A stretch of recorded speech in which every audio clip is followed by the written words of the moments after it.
Welcome to First Page Fridays, a video series from the Ames Free Library. Join us each week as AFL staff share the first pages of books from a wide variety of genres. We'll read everything from new releases to titles from the library's most popular authors and even some of our personal favorites. Island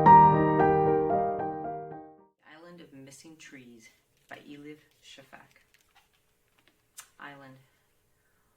Once upon a memory, at the far end of the Mediterranean Sea, there lay an island so beautiful and blue that many travelers, pilgrims, crusaders, and merchants who fell in love with it either wanted never to leave or tried to tow it with hemp ropes all the way back to their own countries.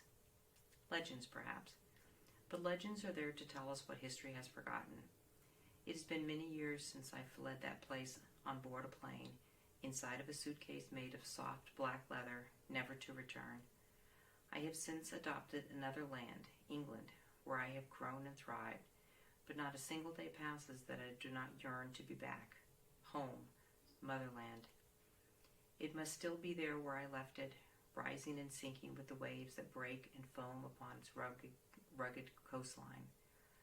At the crossroads of three continents, Europe, Africa, Asia, and the Levant, that vast and impenetrable region vanished entirely from the maps of today. A map is a two-dimensional representation with arbitrary symbols and incised lines that decide who is to be our enemy and who is to be our friend, who deserves our love and who deserves our hatred, and who our sheer indifference. Cartography is another name for stories told by winners. For stories told by those who have lost, there isn't one. Here is how I remember it. Golden beaches, turquoise waters, lucid skies. Every year sea turtles would come ashore to lay their eggs in the powdery sand.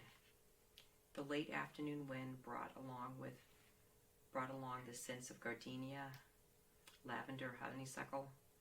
Branching ropes of wisteria climbed upon whitewashed walls, aspiring to reach the clouds. Hopeful in the way only dreamers are.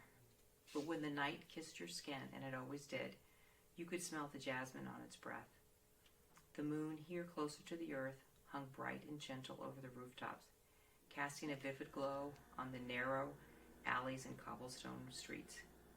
And yet shadows found a way to creep through the light. Whispers of distrust and conspiracy rippled in the dark. For the island was riven into two pieces, the north and the south. A different language, a different script, a different memory prevailed in each. And when they prayed, the islanders, it was seldom to the same God. The capital was split by a partition which sliced right through it like a slash to the heart. Along the demarcation line, the frontier, were dilapidated houses riddled with bullet holes, empty courtyards scarred with grenade bursts, boarded stores gone to ruin, ornamented gates hanging by angles from broken hinges, luxury cars from another era rusting away under layers of dust. Roads were blocked by coils of barbed wire, piles of sandbags, barrels full of concrete, anti-tank ditches and watchtowers. Streets ended abruptly, like unfinished thoughts, unresolved feelings. Soldiers stood guard with machine guns when they were not marked making the rounds, young, bored, lonesome men from various corners of the world who had known little about the island and its complex history until they found themselves posted to this unfamiliar environment. Walls were plastered with official signs in bold colors and capital letters. No entry beyond this point. Keep away. Restricted area.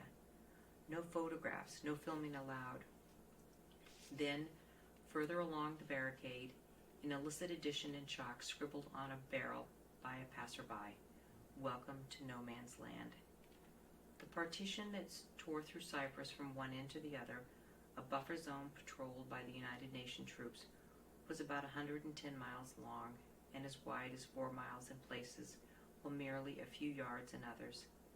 It traversed all kinds of landscapes, abandoned villages, coastal hinterlands, wetlands, fallow lands, pine forests, fertile plains, copper mines, and archaeological sites, meandering in its course like a ghost of some ancient river. But it was here, across and around the capital, that it became more visible, tangible, and thus haunting. Nescotia, the only divided capital in the world. It sounded almost like a positive thing when described that way. Something special about it, if not unique. A sense of defined gravity, like a single grain of sand moving skywards in an hourglass just upended. But in reality, Nescotia was no exception. One more name added to the list of segregated places and separated communities, those consigned to history and those yet to come. At this moment, though, it stood as a peculiarity, the last divided city in Europe, my hometown.